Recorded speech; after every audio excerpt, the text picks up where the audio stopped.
సరే, ఏంటి యూట్యూబర్ల వేట? జ్యోతి మల్హోత్రా దారిలో మరికొందరు. ఇప్పుడు ఆమెను అరెస్ట్ చేశారు చండీగఢ్. అక్కడ ఆమె ట్రావెలర్ యూట్యూబ్ పర్యాటక దీనిగా ఉన్నారు. ఆ విధంగా పాకిస్తాన్ వాళ్ళతో సంబంధాలు పెట్టుకున్నారు.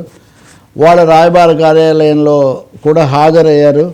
రెండోది అక్కడికి వెళ్ళి వీసా కోసమని అక్కడికి వెళ్ళి ఏజెంట్గా మారారని. ఆమెతో పాటు వర్మ 13 మందిని అరెస్ట్ చేశారు దేశంలో. విజయనగరంలో కూడా ఒక ఆయన ఉన్నాడని అరెస్ట్ చేశారు. హైదరాబాద్లో అంతకుముందు నుంచి ఇదంతా ఉంది. సరే, ఇప్పుడు దేశ భద్రతకు సంబంధించి ఇవన్నీ కూడా చేయొచ్చు. కానీ సమస్య ఏమంటే రహస్యాలు బహిర్గతం చేసేటంత సమాచారం యూట్యూబర్లకు అందుబాటులోకి వస్తూ ఉందా? ఇది నా పెద్ద ప్రశ్న. యూట్యూబర్లు మనం ఇన్ని జాగ్రత్తలు తీసుకున్నాము, ఈమె ఎప్పుడు 2022-23 నుంచి చేసింది అంటున్నారు. అంతే కదా. పహల్గామ్కు కూడా ఈమె వెళ్ళి అక్కడ వీడియో తీసి వాళ్ళకి సరఫరా చేసింది, అది ఇది అంటున్నారు. అరే, మామూలు రాజకీయాలు మాట్లాడిన వాళ్ళను బూతులు మాట్లాడిన వాళ్ళని వీళ్ళ మీద ఇన్ని కేసులు పెడుతున్నామే. మరి దేశ భద్రతకు ముప్పు కలిగించే స్థాయిలో యూట్యూబర్లు అనేవాళ్ళు నడుస్తుంటే చూడకుండా ఉన్నారా, లేక ఇప్పుడు ఎవరో ఒకరిని చూపించాలి కాబట్టి అక్కడ పెడుతున్నారా? ఇది ఒక పెద్ద ప్రశ్న. నిజంగా దేశభక్తి ఇవన్నీ మాట్లాడితే కోపం వస్తుంది, కానీ ఏం చేస్తున్నారు మరి? ఇవన్నీ బహిరంగ విషయాలు కదా వర్మ. ఇప్పుడు గతంలో నేను చూసేవాడిని, పలానా మంత్రి గారి కార్యాలయంలో ఎవరన్నా చేశారంటేనో, లేకపోతే ఇంకెవరన్నా ఏజెంట్గా మారారంటేనో కొంచెం సమాచారం, అది వేరు. వీళ్ళు బహిరంగ మీడియా రంగంలో ఉన్నప్పుడు వీళ్ళు ఎక్కడికి వెళ్ళారు, వెళ్ళలేదు, ఇవేమి రహస్యాలు కాదు, ఎందుకు తెలుసుకోవడం లేదు? రెండవది, దేశ భద్రతను ప్రభావితం చేసే స్థాయిలో వీళ్ళు చేశారా? దీని మీద అవుట్ ఆఫ్ ప్రపోర్షన్గా ప్రచారం చేస్తున్నారా? ఇది చాలా ప్రశ్న. ఇంకా మూడోది, ఇప్పుడు ఈమెయితే జ్యోతి మల్హోత్రా కాబట్టి ఇప్పుడు ఏం మాట్లాడలేకపోతున్నారు.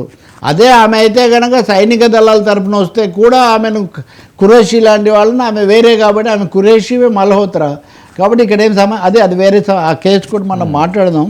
కాబట్టి ఇక్కడ నేను చెప్తుంది ఒకటే, అవుట్ ఆఫ్ వే వెళ్ళిపోయి దీని ఏదో చాలా పెద్ద చేసేసి అంతా యూట్యూబర్ల వల్ల దేశ భద్రత అంటే దేశానికే అదేమి గౌరవం కాదు.